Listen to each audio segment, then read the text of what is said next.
There it goes. Okay, Shannon, you could put us on the record. Okay. This is a matter of Brigham versus White. Mr. Brigham is present without counsel.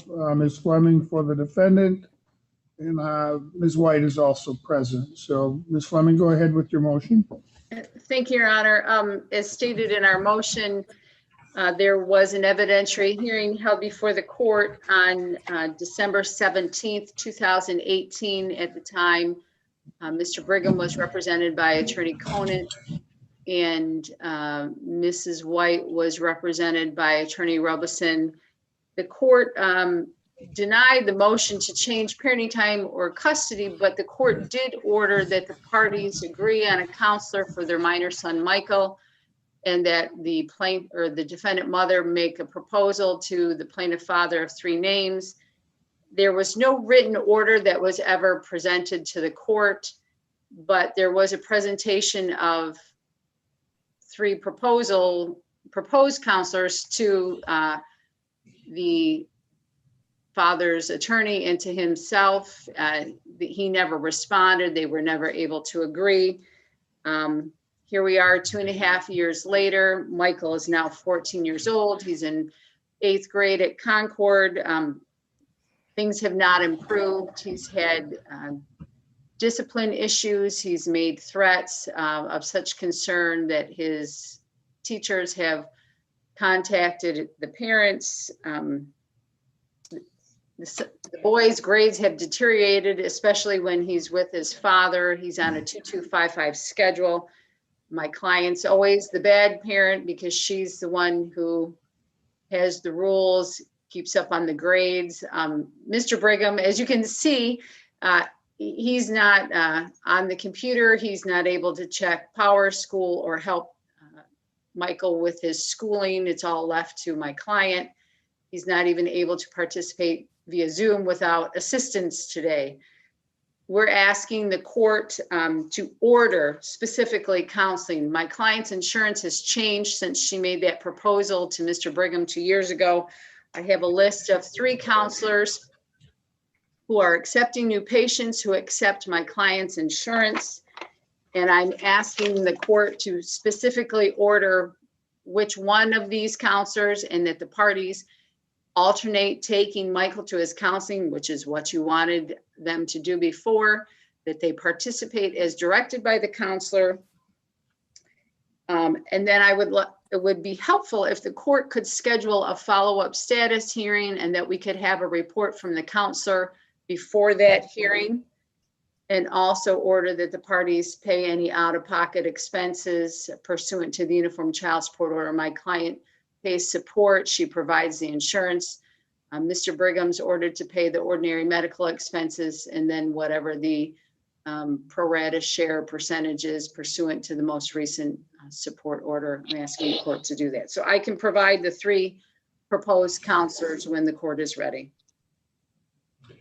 So, Mr. Brigham, are you opposed to counseling for your son?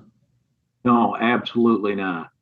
I agree he can go back to counseling, and that's what I told Diane before we even. Wonderful. What are the names of the 3 counselors? The first name is Anthony Gensterblum. He's an MA out of Jonesville. And Anthony Gensterblum, Genster, B as in boy, LUM as in Mary, in Jonesville. Where do the parties live? My client lives in Tekonsha, and Mr. Brigham lives in Concord. So I have counselors that are conveniently located for both parties. All right, and the second counselor?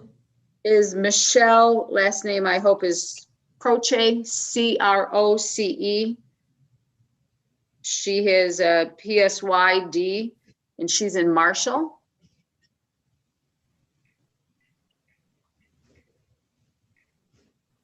And the third?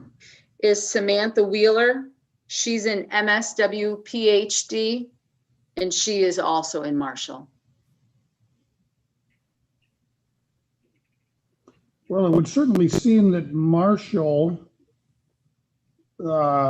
is probably closer to both parties, although I realize when you have a rural address, it doesn't necessarily mean you live close to the post office. So, Yeah, Mr. I think the Mr. Jonesville is Brigham- actually the closest for both. Oh, really? Yeah, Folks, I have no knowledge of any of these three, although I would guess that Michelle's last name is pronounced Croce, only because that's how Jim Croce spelled his name. right? One of my favorite musicians, I might add. Anyway, Mr. Brigham, among these three, do you have a preference? I think the Jonesville one would be just fine if that's what Diane thinks. She's the one that investigated them, and I trust her on that. Let's do it. And Mr. Jensterblum in Jonesville?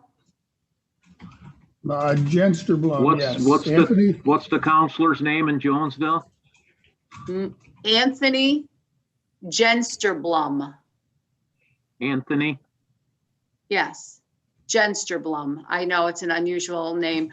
I could prepare an order with his name and all his contact information and provide that to the parties in the court. What did you think, Diane? Which one did you want? I don't care When I which checked one. with insurance,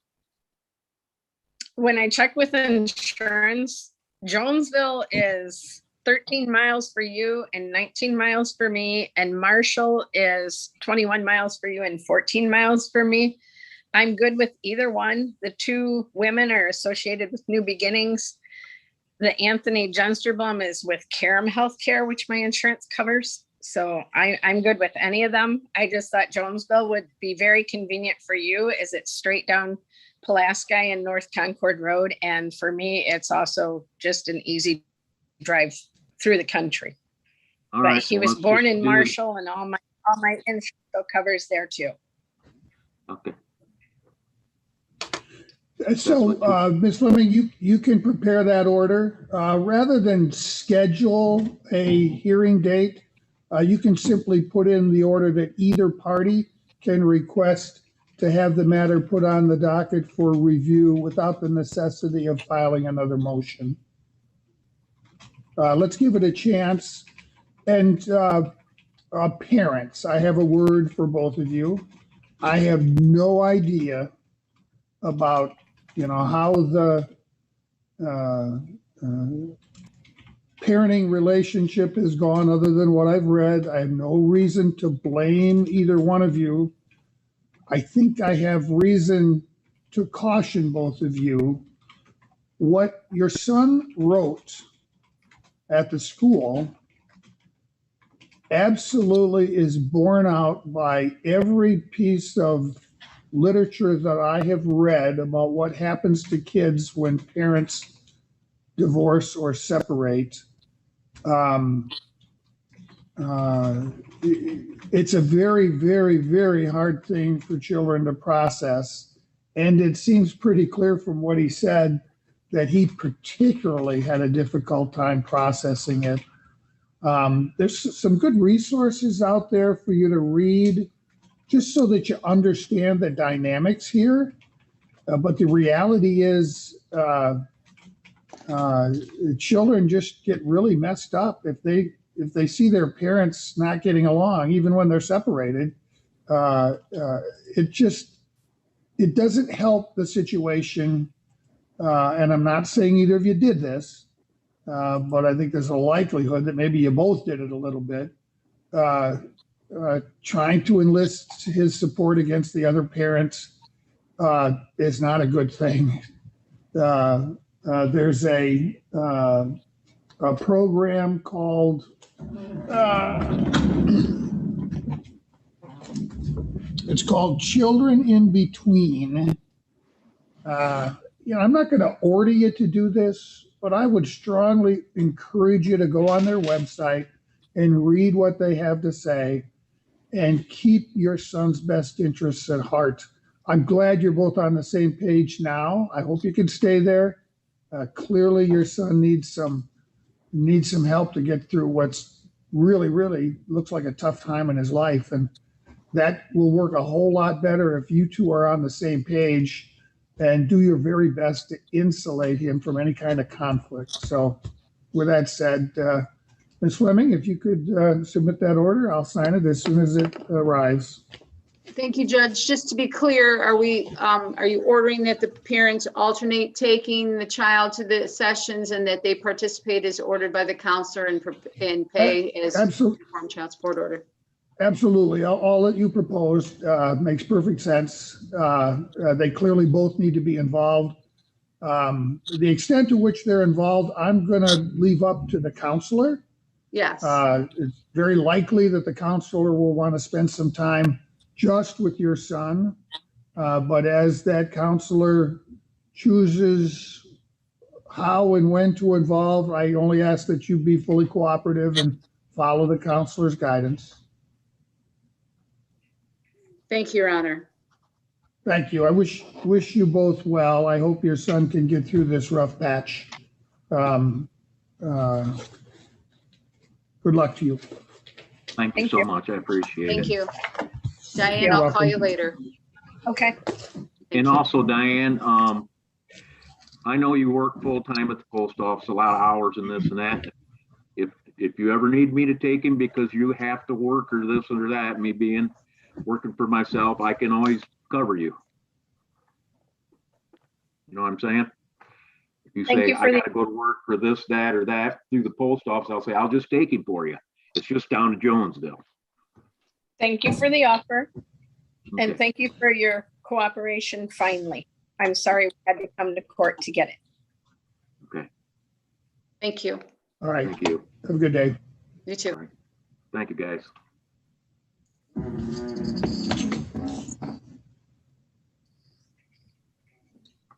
And it looks like we've got both counsel here on Half Acre versus Weasel. Yes, Your Honor. I don't know how to get off. And I'm not sure, let's see, Mr. Baldori and Mr. Falahy. Morning, Your Honor. Good morning. Do either of you have a client present? Actually, Your Honor, I believe my client is present. However, I just sent an email. I represent defendant Weasel, and I just sent an email to Shannon and John because I've discussed with opposing counsel that we're working towards a resolution, and the conversation is ongoing. I think that there's a good chance it'll be productive at this point. So we discussed it, and it'd be, I think it would be in the best interest to postpone our motion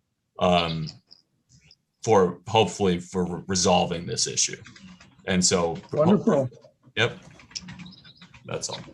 And Judge, that's correct. I talked with Mr. Baldori, and I think, are you available next Thursday, Judge? I think what we'd like to do is keep this on a bit of a fast track, and so either we can resolve it within the week or not. But if you're available next Thursday, I think we had talked about Mr. Baldori going ahead and just renoticing the hearing for Thursday if necessary.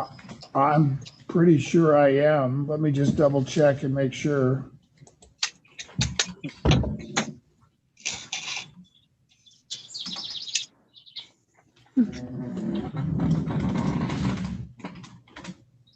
So that's June 3rd.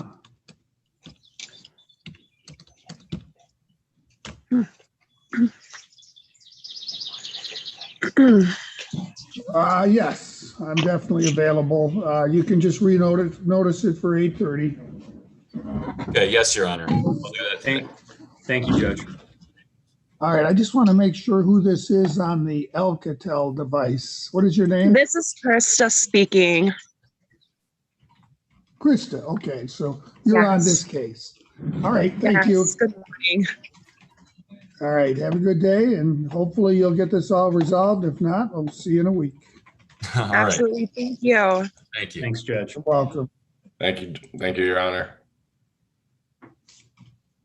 And you are, I don't see a Brent.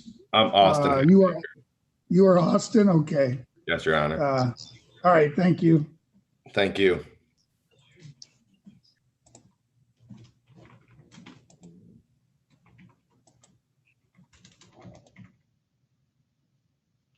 All right, and I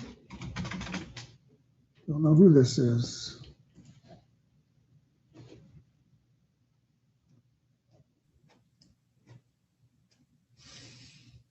Judge, the last 8:30. The one I just did? No, the Jennifer Hayden, David Allen. Yes. I'm pretty sure that got adjourned. Okay, Mr. Krimp, what matter are you here on? Good morning, Your Honor. I'm here on the Sandra Snow versus Community Financial Credit Union matter. There was a motion to quash a subpoena Ms. Snow filed. We were not directly involved in the subpoena. It's not on my docket. And I don't, is this a motion in a domestic relations matter or a civil matter? It's a civil matter, Your Honor. Yeah, normally I would hear those on a Friday. I wouldn't typically hear those on a Thursday. I don't know what happened. What's the file number on the case? I can look it up for you. Oh, I appreciate that. The file number is 21720CZ.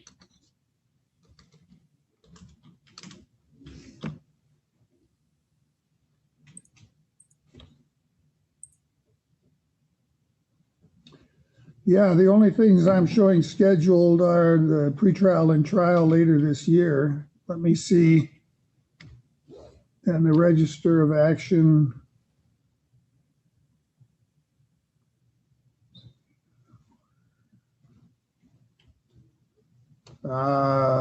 If a motion to quash, well, let me make sure I got the right file. Snow versus Community Financial Credit Union. Is that the right case? That's correct, Your Honor. Yes. Yeah, there's no motion to quash it that's even been docketed. So. Okay. Well, I'm not sure what happened then. I'll have to reach out to the other attorneys. Okay. Thank you very much, Your Honor. I You're apologize. welcome. Have a good day. No problem.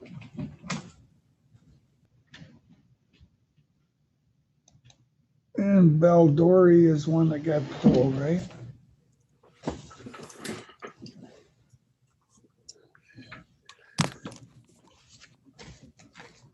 Mr. Baldori?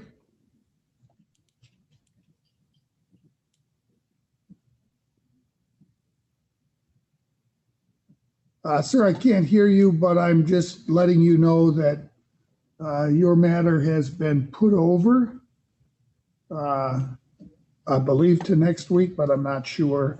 In any event, it's not being heard this morning. Hello. Can you hear me?